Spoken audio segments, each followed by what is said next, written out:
this movie, we used Henry Murray's personology theory and Carl Rogers' person-centered theory. Carl Rogers' person-centered theory. The movie Silver Lining has been a good watch, raising awareness about individuals diagnosed with mental problems and how they live around them. Pat, the main character who significantly displays the complexity of being bipolar, shows us how he tries to live his life around other people despite having such diagnosis. Pat has also been attending therapy due to a bad marriage history for his wife's infidelity, in which he was put into a restraining order for violently acting regarding the matter. To my observation, Pat has been significantly showing humanistic traits in which he constantly tries to better his life by practicing good habits like exercising and reading. This display of perseverance shows that Pat wishes to be given independence from drugs and therapy, giving him a positive sense of self-regard that he is gradually getting through in hopes of getting his wife back. Pat, as a human individual, has been showing a motive to actualize, maintain, and enhance himself to get through his illness, which is in line with the actualization tendency by Carl Rogers. Another observation from watching Pat's behavior throughout the movie is that he has a defense mechanism of denying most of how he feels about a certain person or situation. To break down these parts, Pat denied that he had an unfaithful wife in front of his parents as soon as they told him that his wife had left him not long ago. This part can be seen in the first parts of the movie. This brings us to Carl Rogers' defense mechanism, denial, wherein Pat keeps a memory out of awareness and refuses to perceive it. To better understand the relation of this theory to Pat's behavior, the realistic sense of freedom he has achieved in this situation is freedom from a bad marriage. Unfortunately, Pat denies this freedom as he would feel alienated or lonely knowing that his wife did leave him.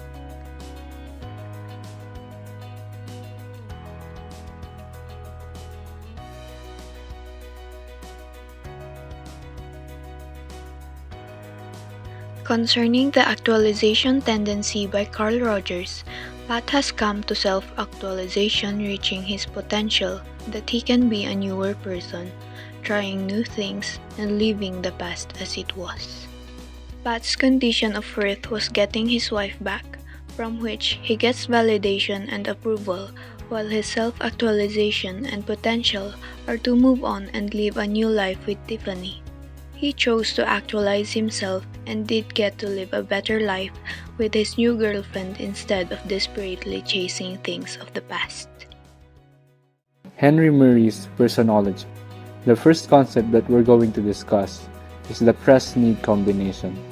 A need, according to Murray, is a hypothetical process, and press, on the other hand, is what Murray termed as the environmental objects or situations that directs our needs or goals. Press-need combination was displayed by Pat. When Pat caught his wife cheating, playing on the background was their wedding song, My Cherry Amour. And Pat wants to forget the situation of him catching his wife cheating. And whenever a certain stimulus from a certain environment reminds him of that situation, Pat would have the goal or would have the need to diffuse the situation by eliminating the stimulus in that said environment. The next concept that we're going to talk about is the psychogenic needs, and under the psychogenic needs, counteraction. It is simply the need to proudly overcome defeat by re-striving or retaliating to defend one's honor. Pat was admittedly defeated. When he came back from the institutionalized from a mental health facility, he knew that he messed up. And the first thing that was on Pat's mind when he got out of institutionalization and back into the real world was to win her love back with their ex-wife Nikki. And in this way, Pat was displaying a psychogenic need of counteraction. The next concept that we're going to discuss is the principles of personology, and under it, personality is rooted in the brain.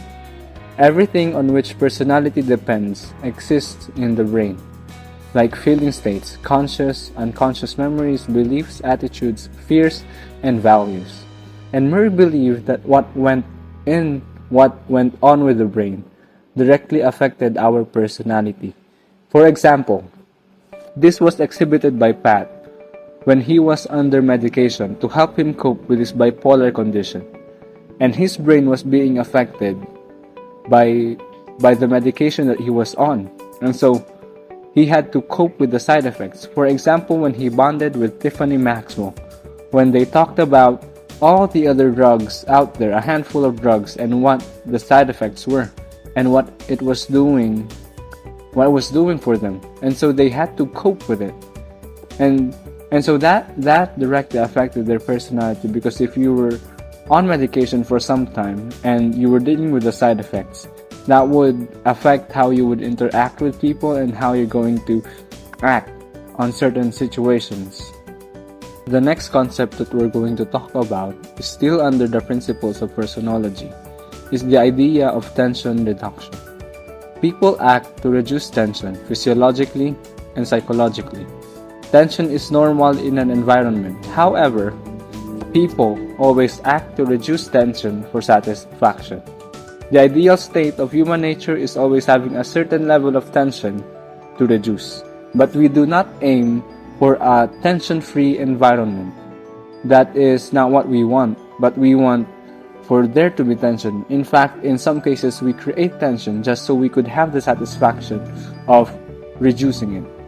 And Pat, I don't know if he was aware of it, but whenever he was in situations where there were a lot of tension and he was unable to cope with it, he would resort to uncivilized manners of diffusing it and reducing the tension. For example, when he was talking to his father about Tiffany and about his ex-wife Nikki, he would sometimes resort to walking out or screaming or saying inappropriate things, and at one point in the movie he resorted to physical violence, and that would be the idea of tension reduction.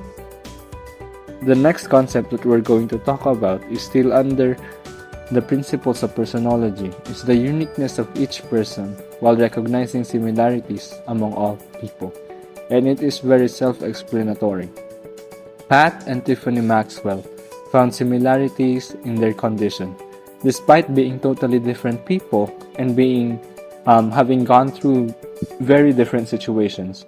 They had a bond over their experiences and their symptoms and their neurosis, and they recognized that similarity and bonded over it, and these bonds would later form into the love that they would have for each other.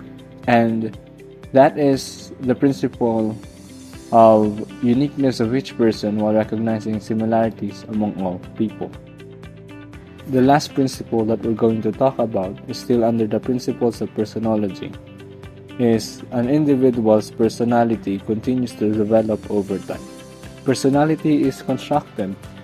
In a similar principle, Murray also described personality as not static or fixed. Pat's character developed into somebody who was not overwhelmed with the emotions that he was feeling, and somebody who knew how to understand a situation. What was the best mark of his character development was him finding out what true love was, and that being able to let go of the former description of love he found with his ex-wife, and understanding what love was with Tiffany Maxwell.